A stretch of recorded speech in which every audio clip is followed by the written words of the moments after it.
Which is the best rule for revision? NEET aspirants wants to know. आज जो मैं तुम्हें रूल बताने वाला हूँ रिसर्च बेस्ड है, रिसर्च प्रूवन है। बहुत सारे टॉपर्स अप्लाई कर चुके हैं, खुद पे अप्लाई करके AIR 59 स्कोर करके देख चुका हूँ।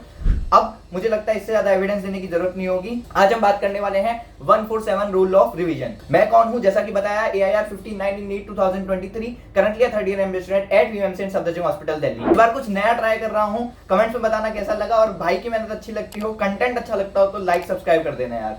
बढ़ते हैं बिना किसी बकवास के हमारे मेन टॉपिक पे। तो 147 रूल है क्या? बेसिकली इसका दूसरा नाम है स्पेस रिपीटिशन, यानी पर्टिकुलर स्पेसिंग के बाद तुम्हें रिवाइज करना है किसी एक चीज को। अब ये बेस्ड होता है तुम्हारा एबिंगहॉस फॉरगेटिंग कर्व पे। ये कर्व हमें क्या बताता है ना कि अगर तुमने एक चीज पढ़ी और तुमने उसको रिवाइज नहीं किया है तो 100% अगर वो चीज थी तो 3 दिन के बाद वो सिर्फ 60% तुम्हारे दिमाग में रहेगी, और 7 दिन के बाद वो सिर्फ 20 से 30% तुम्हारे दिमाग में रहेगी। लेकिन अगर तुम रिवाइज करते जाते हो तो क्या होता है ना, उसका स्लोप कम होता जा रहा है। इसका मतलब तुम लंबे टाइम तक ज्यादा चीजें रिटेन रख पा रहे हो। लाइक 100% था तो वो तुम अराउंड 80% रिवाइज रख पा रहे हो 1 महीने बाद भी। बट उसके लिए तुम्हें क्या करना होगा, तुम्हें ये स्पेस रिपीटिशन करना होगा, और वहीं से निकल के आता है हमारा 147 rule of revision. I hope इसका ओरिजिन क्लियर है। अब बताते हैं कि तुम्हें इसको प्रैक्टिकली कैसे अप्लाई करना है अपनी नीट जर्नी में। देखो, पहली बात तो तुम हर सब्जेक्ट में इसको फॉलो कर सकते हो, ठीक है। एक बेसिक मेथड देख लेते हैं, उसके बाद देख लेते हैं कि हर एक सब्जेक्ट के लिए कुछ अलग चीज तुम्हें करनी हो तो वो क्या करनी है, ठीक है। तो तुमने आज एक चैप्टर खत्म किया, तुम्हें अगले दिन उसको फर्स्ट बार अपना रिवाइज कर लेना है, ठीक है। उसके बाद उसके 4th डे पे तुम्हें उसको रिवाइज करना है, फिर उसके बाद 7th डे पे तुम्हें उसको रिवाइज करना है, ठीक है। अब यार हम तो ऐसे भूल जाएंगे कि आज मान लो मेरा एक चैप्टर कंप्लीट हुआ, कल उसका फर्स्ट, फिर 4th 7th, फिर कल दूसरा चैप्टर कंप्लीट हो गया तो उसका फर्स्ट 4th 7th कैसे याद रखेंगे? तो इसके लिए मैं क्या करता था, मैं एक डायरी लिखता था जिसमें मैं अपने रोज के टू डू लिस्ट लिखता था। तो उसमें तुम क्या करो कि आज तुम्हारा अगर डे 1 है तो तुम उसके 4 दिन बाद के जो पेज है उस पर लिख दो डे 4 ये है मेरा। उसके बाद जब तुम डे 4th करोगे उसके बाद पे फिर तुम लिख देना डे 7th।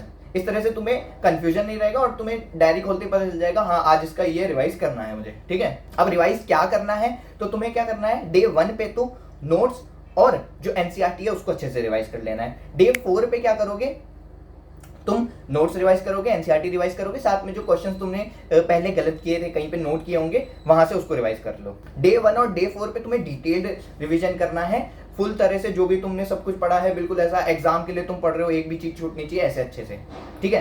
डे 7 पे तुम एक बारी ओवरव्यू ऊपर से ले रहे होगे, जो मोटी मोटी चीजें तुम्हें याद नहीं रही या तुम्हें लगा कि यार ये टॉपिक मैं भूल जाता हूँ, ये मुझे थोड़ा कंसेप्ट वीक लगता है, वो जाके अच्छे से देख लिया, बाकी चीजें ऊपर ऊपर से देख ली, एनसीईआरटी ऊपर ऊपर से देख ली, ठीक है। इस तरह से करना है। इसके बाद क्या करो, अब उसको बंद करके रख दो, अब डायरेक्ट नीट के बाद खोलेंगे, ऐसा नहीं। इसके बाद क्या करना है, अब तुम्हें उसको अच्छे से तुम आराम से 1 महीने के आसपास तक उसको रख सकते हो। उसके बाद तुम्हें जब भी लगे ना कि यार मैं कुछ चीज उसमें से भूल रहा हूँ, तो वो या तो कंसेप्ट खोल के देख लो, या तुम्हें लगे कि यार अब पूरा चैप्टर ही थोड़ा सा वीक हो चुका है, एक बार ही रिवीजन कर लेते हैं, देखना तुम्हें उसमें कम टाइम लगेगा काफी। और क्या करना है, डे 1 पे जो तुम अपना रिवीजन का टाइम दे रहे हो वो ज्यादा रखो, अच्छा खासा 1-1.5 घंटा आराम से रखो उस चैप्टर के लिए।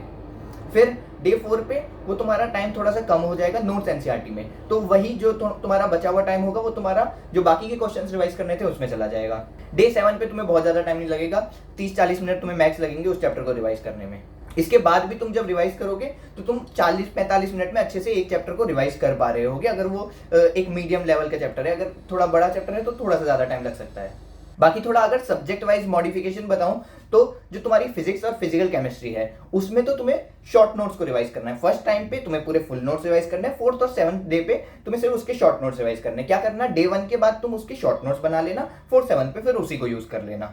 बाकी सब्जेक्ट्स में तुम्हें अपने फुल नोट्स रिवाइज करने हैं अच्छे से। और क्योंकि फिजिक्स और फिजिकल केमिस्ट्री में तुम्हें कम टाइम लगने वाला है शॉर्ट नोट से रिवाइज करने में, तो तुम बीच में भी कई बार उसको उठा के देख सकते हो, बिकॉज फॉर्मूलाज थोड़े से वॉलेटाइल होते हैं, तुम जल्दी भूल जाओगे। तो तुम्हें जब भी थोड़ा लगे कि यार मैं भूल रहा हूँ वो चीजें या आगे मेरे सब्जेक्ट में काम आने वाली है मुझे, तो एक बार उन फॉर्मूलाज को वापस से देख लो। आई होप अब तुम्हें क्लियर होगा 147 रूल से रिलेटेड सब चीजें।